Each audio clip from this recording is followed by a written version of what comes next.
What if Raditz fought Goku at Kame House? This is a question that we've pondered for the last few months here on this channel, and actually is the first series of our channel. In this series, we've really tackled a lot of important events, but they've differentiated greatly from the original. All the way from the Saiyan saga to past the Cell saga, we are now 2 years beyond that one with a brand new arc called King Cold's Revenge. If you're just joining us, here's part 1 of the series, and please don't forget to subscribe. It helps the channel immensely. In our last part, we had King Cold and Cooler begin their battle against the Dragon Team. Meanwhile, the Heaters had arrived at Capsule Corporation, gathered the Dragon Balls, and wished for their potential to be unlocked, or at least gases. However, it was interrupted by Granola, who wished for him to be added to the potential being unlocked. This did successfully occur, with both of them having their potential unlocked. However, the second wish was taken away from the Heaters by Gohan, wishing Goku back to life, to a resounding success. However, all their problems weren't done. They made it back to the other battlefield and started getting ragdolled around by Golden Cooler, someone capable of taking on 4 Super Saiyan 2s at once. Now, for those of you that paid close attention, you may have noticed that Nappa wasn't around. I will admit, this was a continuity error in my own part. I guess you could go ahead and say that he was there, just not contributing nearly as much, not enough to be noteworthy. However, I like to own up to my mistakes. So I'm going to do my best to actually put something neat into the story for Nappa. This one's for you, buddy. So we left off with Goku and Vegeta attempting to do the fusion dance. Let's continue. Golden Cooler was relishing his power over the Saiyans. More than that, the Namekian as well, and the rest of the Dragon Team. He was laughing triumphantly as he was decimating everyone that we know and love. However, all things weren't perfect for him. You see, when he wasn't paying attention, a solid punch came against his face. He went sailing into a mountainside. Much to his surprise, when he came out, he saw yet another Saiyan there, teeming with electric energy around him. It was Super Saiyan 2 Nappa. Aha! I knew I could get a hit on you! You see, Nappa lost track of time. As goofy as it is, he was gardening with Mr. Popo on the lookout, and he didn't even realize that the invasion had begun. By the time it did, he started speeding over, but it took him a little bit to arrive. I stopped bowing to your kind a long time ago. If I'm gonna die, it's gonna be swinging.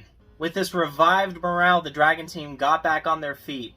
Everyone from Piccolo to Krillin began trying to assault Golden Cooler. It wasn't anything that they were winning, but it bought them the time that they needed. Off in the distance, the fusion dance was a success, and a new fighter was born. What was his name, though? Now hold on a sec. Having a name would definitely make us sound much cooler. This time it'll be Gokuja. Vekujo. How about Gogeta? But yet again off in the distance, another fight was beginning. Gas and Granola were done with their words, and they started exchanging blows. And to start off with, they were pretty even. That being said, one of them had superior abilities. Gas slowly had the upper hand, but Granola wasn't going down easy, and it was frustrating him. But through his potential being unlocked, Gas came to realize that this frustration, it was something that he was starting to be able to control. And this didn't spell too well for Granola. However, Alec was paying attention to a scouter that he had on hand. He noticed that power levels were surging, even far beyond what his brother had achieved. He realized that they needed to get out of there, and he urged him to finish the job. And finish the job he did his best to do. Granola was on the back foot the entire time, but his potential was still growing as well. With time, his second eye became unlocked, and he became very precise with his hits. Eventually, he went down. Gas managed to finish him off, but not without injuries. Enough so that he needed to retreat. The Heaters promptly made their exit, successfully making their wish, but not able to do anything else. Gas, their strongest fighter, needed to heal, so they left Earth with plans to potentially visit in the future. But back at the other battlefield, just as the Dragon Team was beginning to lose hope again, Gogeta arrived. Is this another one of those monkeys? How on earth do you all constantly pop up? I thought you were nearly extinct. Who are you? We are the combination of Goku and Vegeta. I guess you could call us Gogeta. That's a fancy golden aura you got over there. What's your name again? Cooler? I guess it's time for us to do a 1v1. My, the confidence in you. I'm happy to oblige. Cooler stood up, releasing Gohan's shirt just as he was about to land a final blow. He stared confidently at this new fighter. This was something that he needed to take seriously. However, the exhilarating rush of beating Saiyan after Saiyan really clouded his judgment, and he decided that this was just another fly to swat away. Gogeta charged directly at him, and the fight was intense. Cooler definitely had the upper hand, and he was laughing all the way. But the fool completely forgot about Super Saiyan. Gogeta was just testing out the waters. He powered into Super Saiyan, and the fight became a lot closer. Cooler still had the upper hand, but he didn't even recognize this terminology. Super Saiyan 2, it was all same to him, but this was a mistake that he was going to learn as well. Gogeta was having fun with him. It was just a fight, just an enjoyable battle that he was doing against this person. He was also not taking it very seriously because he knew that he had an ace up his sleeve. As soon as it was necessary, Gogeta powered into Super Saiyan 2 and began to dominate Cooler. Golden Cooler couldn't even stand up to the likes of Super Saiyan 2. And although that itch in the back of their neck was there, they still couldn't do Super Saiyan 3. However, they were getting closer, and it was something that they decided to put in the side for a little bit. What happened to all that bravado? I thought that we were going to have an even fight. Oh well, Cooler, right? Well, suffice it to say, I think your own brother was cooler than you. King Cold stood by in fear as he watched Gogeta take his hands and begin to put them behind himself. Kame! Ha! Me! But before he could say ha, they defused. You see, they had utilized too much power. Now, Cooler wasn't celebrating by any means. You see, he lost his golden form. The fight had dragged out a little too long, and he had not perfected it yet. So the stamina drain was too much, and he was just back down to his 5th form. Son, it appears as though they've tired out a little bit. Let's finish them off together. Cooler nodded his head, and the two of them began to charge at the Dragon Team. The Dragon Team being fairly tired, but happily willing to fight. That being said, it didn't take long for King Cold to realize that his son was no longer by his side. He turned around in time to see Cooler entering the ship and escaping. You see, he left his father as collateral for him to be able to make his leave to survive and fight another day. He turned back around to see the Dragon Team all ready to pummel him. However, Raditz stepped forward first, alone. It appears as though this kind only respects true battles. If I defeat him one-on-one, he'll realize who the superior race is. Everyone, Goku, my brother, and Prince, Vegeta, let me handle this alone.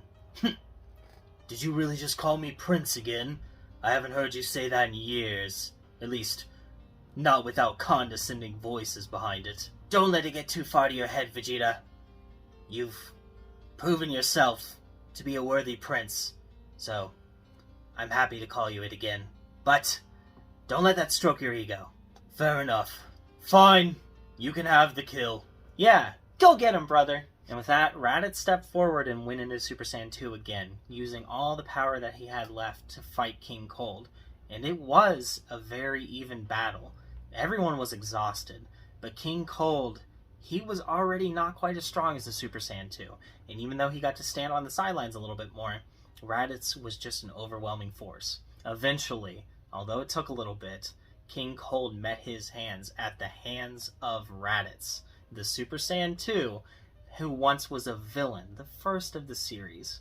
But in this story, he was a hero of the Dragon Team, and one of the saviors of the planet Earth. King Cold met his end that day, a few years later than in the original series, but the same nonetheless. After all was said and done, Vegeta looked at Kakarot. What's your plan now, Kakarot? Do you want me to kill you so you can go back to your friends in the afterlife? Perhaps the ones that taught you that ridiculous dance? And Goku looked at the Dragon Team, his own son as well, the one that he saw nearly pummeled to death just before he had showed up as Gogeta.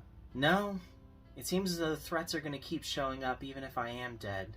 And even if there are plenty of strong people here, I suppose one more is probably not going to hurt. Besides, I've got another son. Maybe I should try being a good father like you guys have become." Vegeta blushed a little bit, but he also kind of smirked. He finally had his rival back. "That's the right answer, Kakarot. We start training again together soon. A Saiyan always needs to be top-notch for when the next fight occurs. Cooler's going to show up again eventually. I know their arrogant kind thinks that they're going to be able to win with a little more training themselves. We need everyone here when it happens. So, it's good to have you back, Kakarot." And almost as quickly as he said it, he angrily stormed off. But Goku felt the affection regardless. He turned and he embraced Raditz and his son, Gohan, and they headed back to Chi-Chi's house together to celebrate. Piccolo and the rest of the Dragon Team joined, and after a little bit too, so did Vegeta and Bulma. And the toddlers were there, and everyone celebrated. It was a reunion that was definitely fit for Goku, one of the mini saviors of Earth at this point. And although he was up there, being one of the strongest fighters of them all, he wasn't the only powerhouse anymore. In the room stood Goku, Vegeta, Raditz, Nappa, and Gohan, all of which were Super Saiyan 2s, and all of which were prepared for whatever lies ahead. Even one little potato with an M on his head. And that's where we're going to be leaving things for now. So what do you guys think? This story is very different. I know that this was a little bit rushed, but this is my first time creating an entirely new arc, completely separate from the original series. And in this one, we've got some new characters that got away. Cooler, he's still alive. The Heaters are alive. But Granola, he just died. What's going to happen to him? Surely they're going to notice a body just outside of Capsule Corporation. I guess we're going to have to find out in the next episode. So let me know what you guys think in the comments below. Until then, bye.